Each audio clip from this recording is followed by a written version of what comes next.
ఇవ్వలు ఏం చేస్తున్నావు? గాజులా?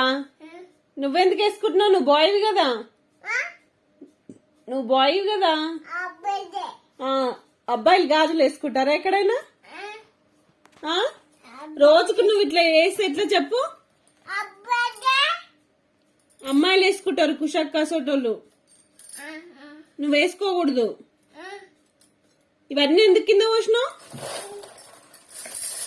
రోజుకి ఇట్లా ఎన్నిసార్లు వస్తావు తెలుసా? నాకు తప్పు. ఇవేనన్నా నీకు కనబడకుండా దాచిపెట్టాలి. అన్నల్లి నిన్ను ఎట్లా ఏదున్నా సదరలేక వస్తున్నా. రోజు 100 సార్లన్నా అన్ని గెలికి పెడుతున్నావు. బొమ్మలతో ఆడుకుంటారు ఇంట్లో ఎవరైనా.